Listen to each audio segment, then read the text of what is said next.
Hello bachcho, let's read the question. So the question says, without expanding, show that the value of each of the following determinants is 0. A plus b, 2a plus b, 3a plus b, 2a plus b, 3a plus b, 4a plus b, 4a plus b, 5a plus b, 6a plus b. So बच्चों आओ इसका की concept लिख लेते हैं. की concept. तो बच्चों by using रो और कॉलम ट्रांसफॉर्मेशन, तो यहाँ पे मैं या तो रो ट्रांसफॉर्मेशन यूज करूंगा या तो मैं कॉलम ट्रांसफॉर्मेशन यूज करूंगा. By using row or column transformation, if we get any row or column, कोई भी अगर एक रो या कोई भी एक कॉलम प्योरली जीरो मिल जाए, प्योरली जीरो, प्योरली जीरो का मतलब तीनों एलिमेंट जो है उसके zero, purely zero, then we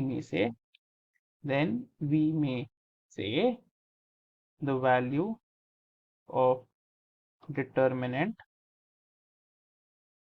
is zero. ठीक है बच्चों, कोई भी एक रो या कोई भी एक कॉलम अगर मुझे जीरो मिल जाए, तो अब मेरे को सिर्फ यही प्रयास करना है कि मेरी कोई भी एक रो या कोई भी एक कॉलम कैसे ना कैसे जीरो आ जाए. ठीक है, तो ए मैट्रिक्स है A plus B, 2a plus B, 3a plus B, right, 2a plus B, 3a plus B, 4a plus B, और फिर 4a plus B, 5a plus B और 6a प्लस बी. तो बच्चों देखो, कोई भी दो रो को या कोई भी दो कॉलम को आइडेंटिकल बना दो, फिर उन दोनों को सबट्रैक्ट कर दो, तो मेरा जीरो आ जाएगा. तो बच्चों यहाँ पे कॉलम ट्रांसफॉर्मेशन करते हैं. कौन सी? आप C3 एक कॉलम ले लो, C3 goes to C3 minus C.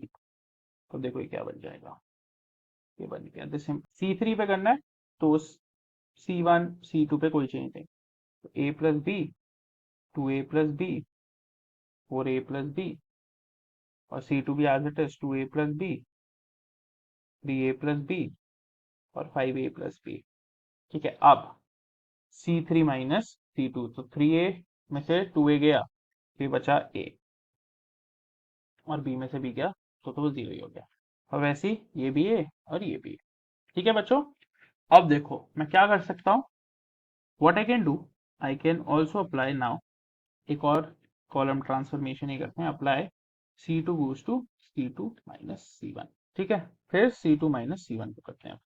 तो ये क्या हो जाएगा, देखो this implies A would be equal to C2 minus C1 कर रहे हैं, तो C1 और C3 में तो कोई चेंज नहीं है, तो A plus B, 2a plus B और 4a प्लस बी, और C3 भी एज इट इज ही लिख दो, a.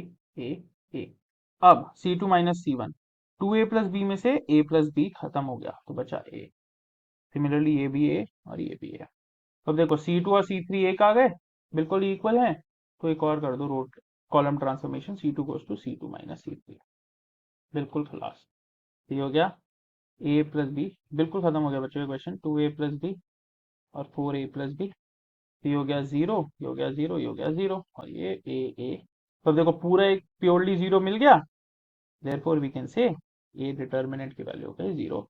hence proved. So hence we have proved that a determinant is equal to zero without even expanding the determinant or the matrix for finding the value of determinant. I hope you understood it well. Best of luck.